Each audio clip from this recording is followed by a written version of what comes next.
Nothing more electric than being at a UFC fight. Joining us now is UFC bantamweight champion Ronda Rousey. Her last 4 bouts have lasted a grand total of 130 seconds, a shorter time than it took her to walk out to the ring in her previous fight. She's hit the big screen, is Fortune's 40 under 40, and is empowering women everywhere. Her recent speech about body image was played on stage by Beyonce.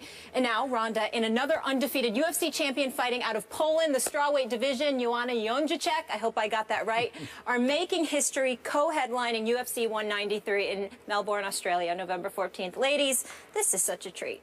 Thank you so much for being with us. All right, let's put this in perspective. Just a few years ago, Dana White, UFC president, wasn't even sure he wanted to create a women's division. Then November 2012, he signs you, first female UFC fighter. Less than 3 years later, Ronda, you are the biggest draw in the highest paid fighter, not female fighter, fighter. What does that mean to you?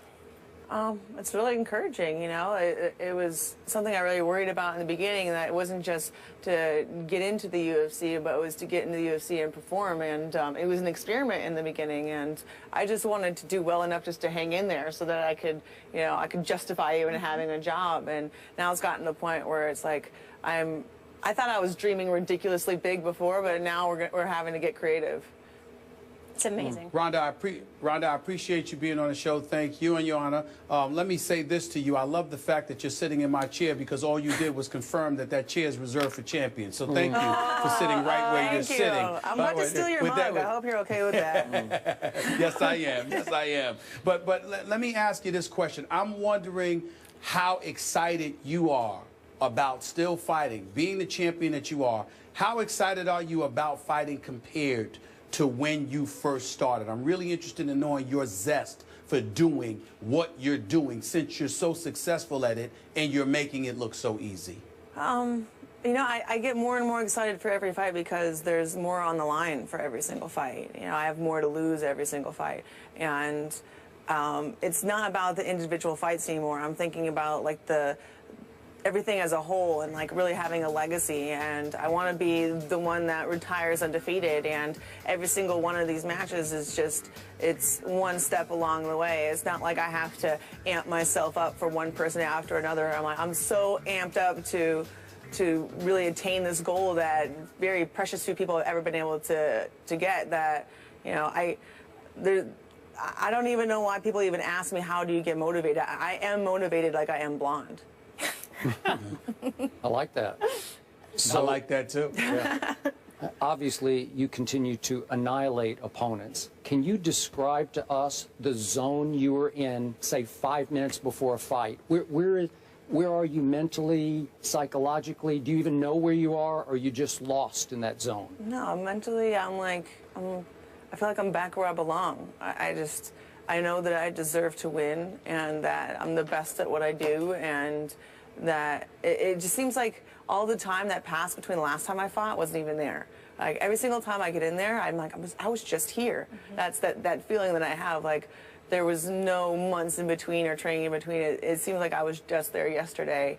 And I don't know, it just goes back to when I was a little kid. My mom would, she would catch me sitting in front of the score tables and like playing like little hand games with all the kids I was about to fight. And she would grab me and put me in the corner and be like, sit there and think about winning. And she would like purposely get me to like focus and not to be distracted, and like learn how to focus myself before I went out. So are you way up for a fight, or do you try to gear down and keep your head straight for a fight?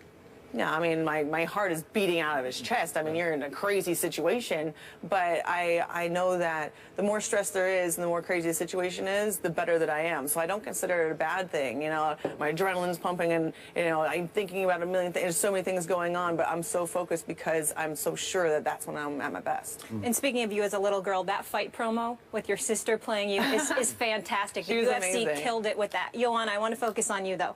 You're on a 10-fight win streak. Absolutely incredible. Talk about being in the zone. I've covered a lot of UFC weigh-ins. Your stare downs, can we see those please, are some of the best in the business. What is going through your head when you get in your opponent's face like that? They're tremendous. It's just me, you know, emotions, so I'm natural, but it's some story about, you know, I had some fight in Suriname there were some half Dutch, half Suriname girl. So she said live on TV that I'm little girl and she gonna beat me. And so I was like, okay, I'm ready, let's do this. So she was kind of short. So I went down and I bring her eyes higher, and that's why I'm doing this, you know, but it's all me, all emotions, so yeah. I love it, up in her grill. Stephen A. No, I'm just, listen, I'm just happy that they're both on the show. I just wondered, like, I see so many, we make so much of guys where they go into the ring and they're not just about trying to win. In a lot of instances, they're about trying to hurt folks. And I'm wondering, for the both of you, is that your attitude? Do you just want to win, or do you find yourself on occasion literally wanting to hurt somebody? Because I know for a fact Ronda came across that way, particularly when she went to Brazil for that fight. You wanted to hurt that lady. You did not want to just beat her. I'm wondering how often, how prevalent that is, that attitude is. Well, one of my favorite books ever is Ender's Game, and I was reading it when I was in the 7th grade, and I read it like every year for several years. And one of my favorite things in the book was he wasn't a malicious person or anything like that, but in the effort to protect himself, every fight that he got into, he had to win it in such an overwhelming way that he would win all of the future fights. That person would never come back.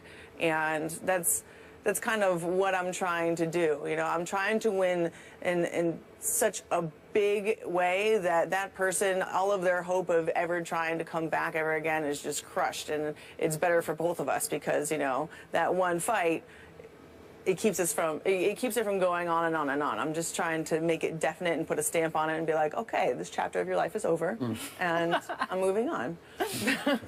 So last time you were here, it's just before the Pacquiao-Mayweather fight, and you picked Manny to win the fight. You divulged you're obviously friends with him and that camp.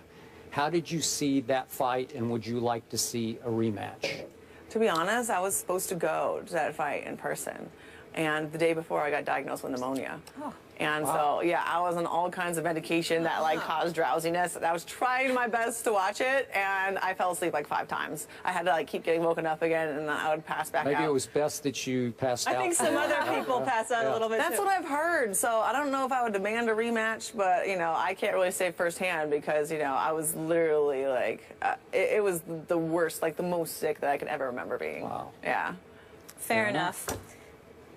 Look at this, Skip. Joanna, how has Ronda impacted your career, being the first female in the UFC and opening doors for women like you that are now being so dominant in the sport? I'm very happy that I'm part of UFC, that Dana did this choice to open the bantamweight division, and a few years after he opened the strawweight division. So I wish there are more divisions gonna come, and I'm happy for it. You know, I'm a big fan of Ronda, and I'm happy that I'm gonna fight on the same card. It's going to be amazing. Thank you guys so much for being here. This is awesome. November 14th, another first, 2 women co-headlining, so it's going to be amazing. Melbourne, Australia. Looking forward to that. And speaking of first, tonight, Ronda Rousey co-hosting SportsCenter. Yeah. Amazing. First female athlete guest anchor on SportsCenter. Catch history tonight, 6 p.m. on ESPN. I'll have that DVR'd for sure. Meanwhile, James Harden believes he was the real MVP last year. The guys will tell you if they have a problem with it after the break. Stay here. This is First Take.